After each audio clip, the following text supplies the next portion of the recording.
Altından çok olsun yani. Altına ellemeden. Siz de olur ki işte. Şey...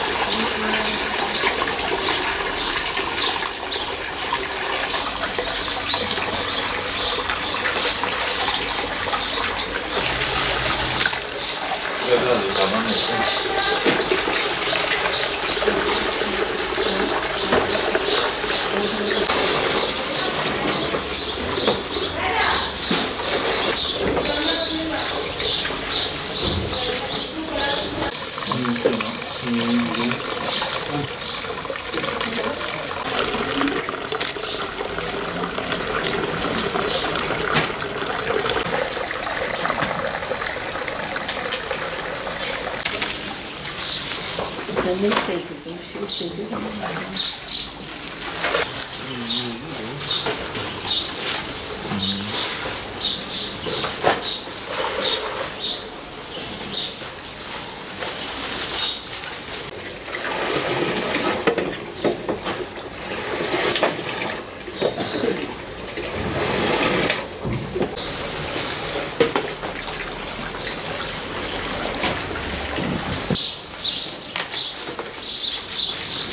bir sandalye var mı? Güzel.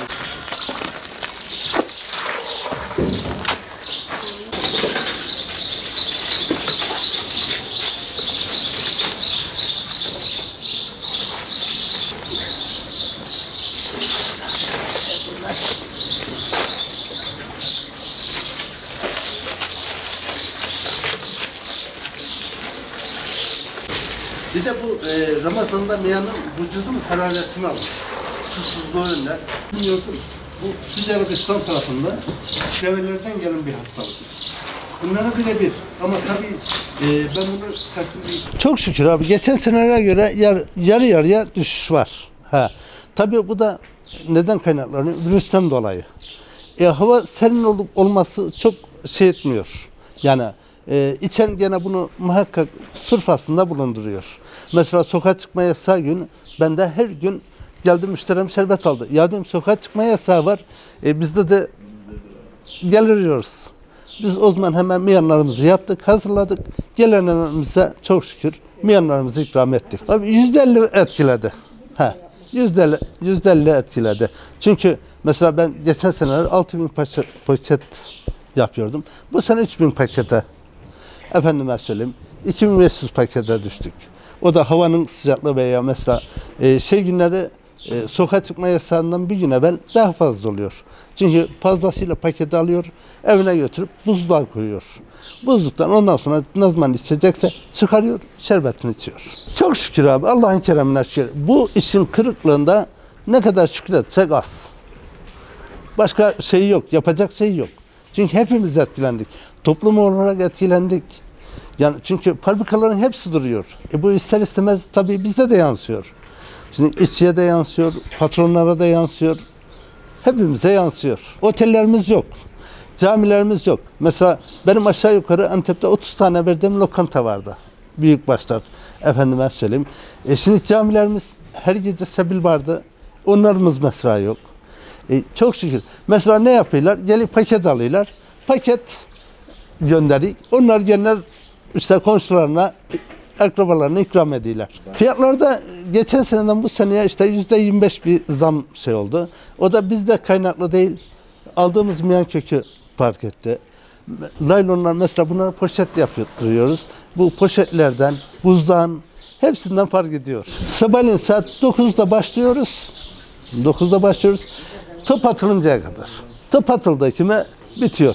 Ondan sonra ben kalkıyorum saat 11'de. Yarınkinin hazırlığını görüyorum. Söhürde kalkıyorum. Miyanımı ısıtıyorum. Ondan sonra tekneler alıp saat 9'a kadar savurarak bu hazır oluyor.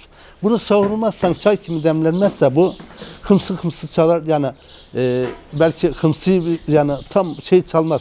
Yani Antepli tabiri bilir bunu. Hımsı. İstediğin şeyi vermez. Şimdi bunu yapmamızın sebebi dinlenmesi. Miyanı yapıyoruz, dinleniyor. Ondan sonra paket yapıyoruz. Çünkü hemen yapınca oturmamış olur, ham olur. O zaman bir işe yaramaz. Onu da içemez, dökerler.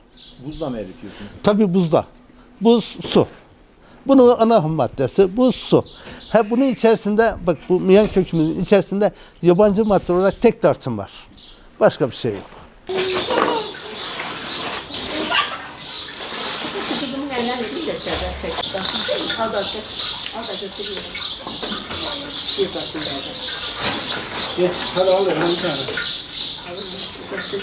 Bana...